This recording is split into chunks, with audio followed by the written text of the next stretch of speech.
پاش ئەوەی لە چەند ڕۆژی ڕابردوودا نرخی دیناری عێراقی بەرامبەر بە دۆلاری ئەمریکی دابەزینی بەرچاوی بەخۆ بینی، بەشێک لە بازرگان و خاوەن کۆگاکان لە ناوچە جیاوازەکانی هەرێمی کوردستان نرخی شمەک و کاڵاکانیان بە شێوەیەکی بەرچاو بەرز کردەوە.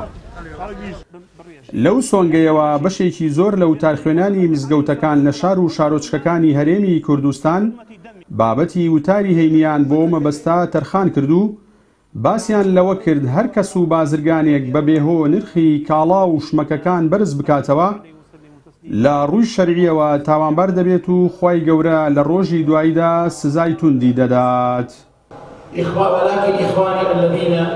لە زەمانی ئێستادا دەبینین دراوی بیانی بەرزبووتە بەرامبەر دراوی عێراقی، بۆ یەخوا بەم شێوەش ئەمەش تاقی کردەوە. ئێمە وڵاتێکی فەقیر، کەسابەت کەم بووتەوە، موچەند نییە، قەیران هەیە، گرانی سەری کێشاوە. ئەو کاتە پێویستەکە بازرگانەکان، ئەو کاتە پێویستەکە فرۆشیارەکان، ئەو کاتە پێویستەکە دوکاندارەکان ڕەحم و سۆز و بەزەیان هەبێ بەرامبەر چێ؟ بەرامبەر کڕیارەکان. ئاگادار بە ئەو ماڵەی کەوا هەتە و بازرگانی پێوەکەی لەخوا بترسە و گرانی مەکە لەسەر خەڵکی.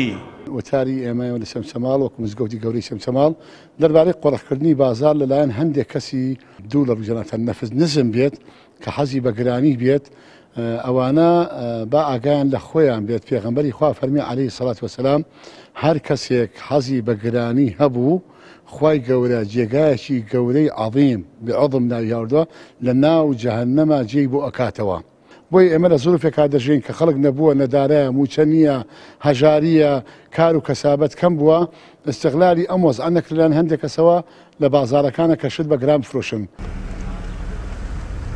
لای خۆیەوە بەڕێوەبەری ئەوقافی چەمچەماڵ دەڵێت لە سەر ڕێنمایی وەزارەتی ئەوقاف و کاروباری ئاینی ڕێنمایی پێویستیان بە سەرجەم وتارخوێنەکانی سنوورەکەیان داوە لە وتارەکانیاندا تیشک بخەنە سەر بابەتی قۆرخکاری بازاڕ و سزای ئەو کەسانەی کە دەبنە هۆی قۆرخکاری و نرخی کەلوپەلەکان لەسەر هاوڵاتیان بەرز دەکەنەوە.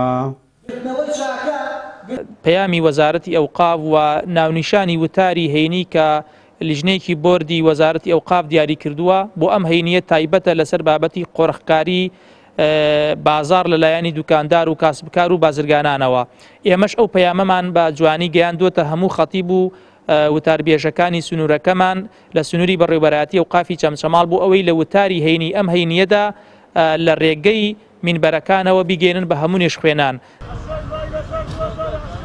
لە ئێستادا سەرڕایەوەی چەند ڕۆژێکی کەممان لە ساڵی 2020 داماوە، بەڵام هاوڵاتیان و موچەخۆران لەم ساڵدا تەنها 5 موچەیان وەرگرتووە ئەویش بە لێبڕینەوە.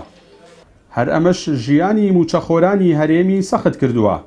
هاوکات دابەزینی بەهای دیناری عێراقی لە بەرامبەر دراوە بیانیەکاندا بووەتە هۆی گرانبوونی زۆرینەی کاڵاکان و هەندێک بازرگان و فرۆشیاریش ئەم دۆخەیان بۆ گرانکردنی بێهۆی کاڵاکانیان قۆستووەتەوە. حکوومەتیش هیچ چارەسەرێکی ئەو تۆی بۆ دۆخی ژیانی خەڵک پێ نییە. جەلال جەباری، کەناڵی ئاسمانی، پەیام.